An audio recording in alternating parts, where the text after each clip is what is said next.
Okay, so welcome to Lick TV. I've got Jay London on, a multi-talented broadcaster who's presenting for Heart and Capital Xtra, and he's also the co-founder of THRDS TV, a lifestyle and men's fashion publication. You right, Jay? How's it going? Yeah, not too bad, man. How are you? Good? I'm good. If you could tell me a small overview of your music collection. My music collection? Yeah. Oh, it ranges from a collection of, I don't know, from like hip hop to R&B to like maybe jazz or alternative music, drum and bass, house. I'm a big house fan as well. So it kind of just depends on the music. Obviously, like a lot of reggae and that sort of stuff as well, dancehall music. So it kind of just depends on the mood. So there's a big collection there. Put it that way. Has it matured as you've grown? I don't know if it's matured. I think growing up, I used to listen to actually a lot of pop.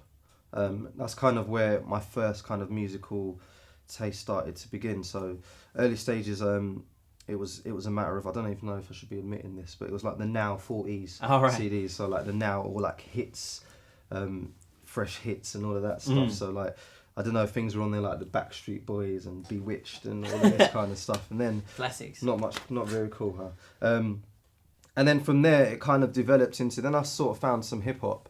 One of my friends was really into hip hop, and then he introduced me to it, and this was at a very young age. And then started listening to that, and I liked that it was just different from like the pop stuff that I was listening to. So already there was a completely different kind of cross genre there.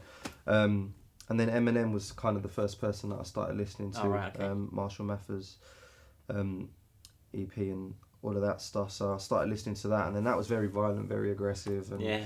I liked the sounds, but I don't know, I wasn't really into the lyrics and stuff yet. I just kind of liked the fact that it was more me than like Bewitched was, for example.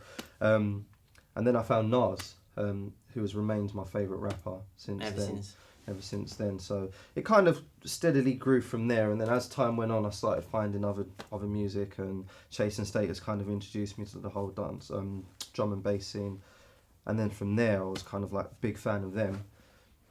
So yeah, I think every year I kind of find something a little bit different, but I'm very open to the genres or to whatever it may be, and obviously grime as well. Coming from East London, that played a big influence when I was growing up, listening to like old radio stations like Deja Vu. Then you had people like Dizzy Rascal, Wiley, all of these guys kind of coming up in the scene, which are doing their thing now. But there was loads of influences there, which is why I kind of feel my taste varies from genre to genre now. Touching on Kanye, what do you think of him delving into the fashion industry?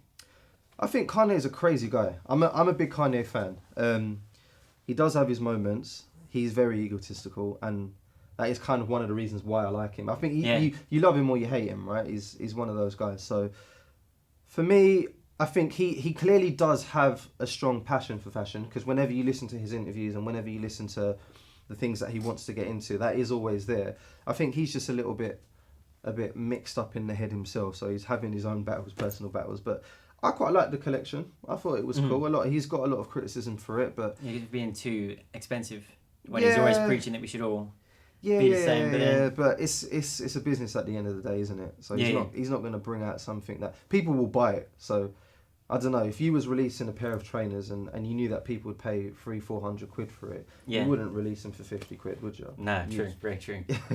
Because you know that people are going to buy it for 300-400 quid. So yeah, to answer your question, I don't think it's a bad thing. I think people will label his brand as kind of like being it's one of those things, but he's a person who's clearly researched into fashion, so that's something that I can respect, especially coming from that kind of background.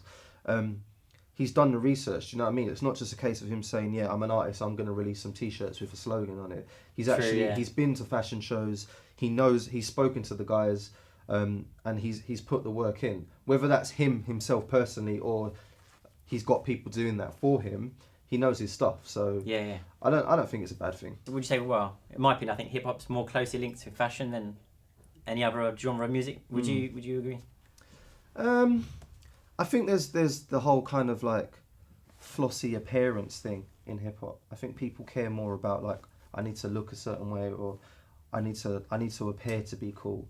And obviously a lot of hip hop obviously comes from America. So with that genre, you've got that kind of that confidence, and you know how Americans are really confident and they're really like outlandish, and so you do get that.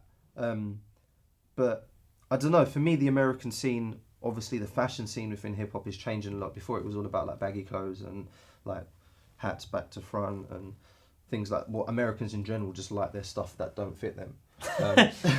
Whereas now, they are kind of getting more into the skinny jeans and stuff. People like Kendrick and ASAP, like we were saying just a minute ago, that have come out and are wearing these things.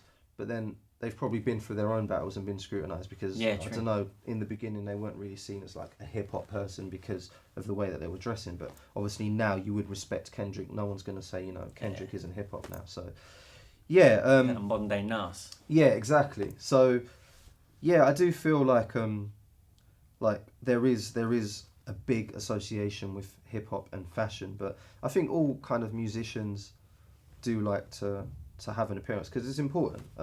As a presenter, I've spoken to a lot of people, and what I found is a lot of people that are serious about music don't really care about the appearance side of things. So a lot of guys, a lot of guys that I've spoken to in the UK have said, well, I like to look and feel cool, but for me, I'm not really that interested. As long as the music's good and as long as people are listening to what I'm singing, rapping, or whatever talking about, then that's what's more important to me. Okay, thanks for coming on, mate. No worries. Thanks for having me, man. No worries. It's been a pleasure, man. Cool.